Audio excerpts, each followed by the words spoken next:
The Crooked Epic. 1. Inn. 1. The Inn of Maniacal Madness. 4. Ted. The Cave. 4C. 1. Before the year 1300, in medieval England, under the rule of King Edward I, the original De Prerogativa Regis, or the Statute of the King's Prerogative, was written. This law was made during the feudal state of the British Isles, during a time when criminals were held by sheriffs of each peerage whose territories were divided under the rule of the throne. It stated the responsibility of all property of every mentally disadvantaged citizen was to the king, while the mentally challenged person became an inmate of jails. Typically, the jail cells that held the disabled inmates were at the lowest in the dungeon, where food was scarcest and treatment was the worst. Descriptions of permanent mental incapacitations were common idiocy, which describes someone incapable of retaining any information which may improve themselves.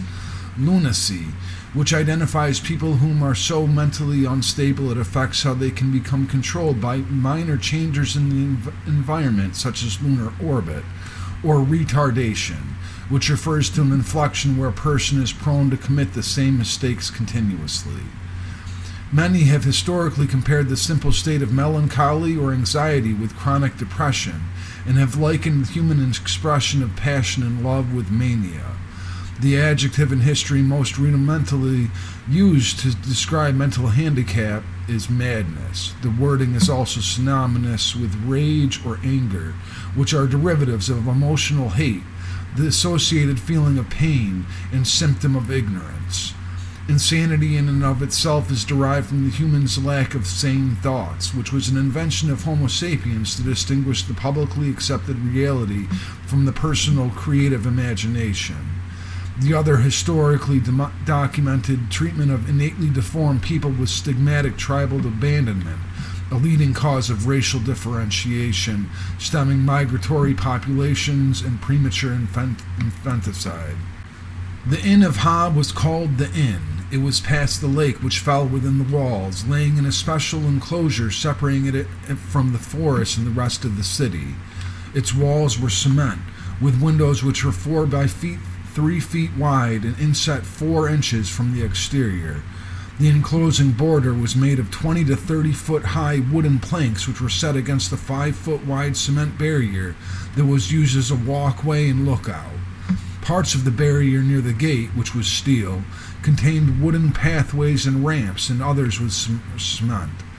It was the tallest building in Hob, 5 levels high, with a massive basement and special antenna atop a spired tower that penetrated the sky almost a quarter mile.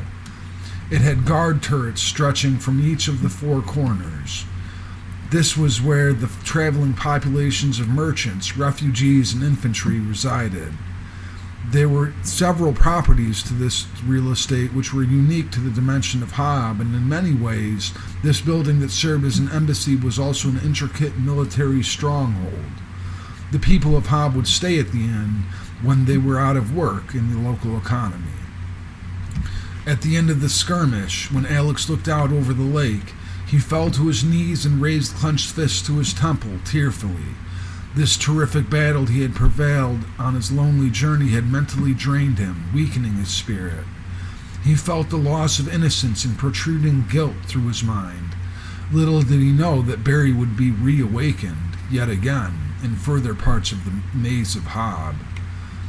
He told Ted they were lost, and that he only knew that they were somewhere in the land of Hob where he had tried to escape. Hardly any of this made any sense to Ted yet, so Alex prepared to fill in some missing pieces of the timeline after Ted had vanished from the park.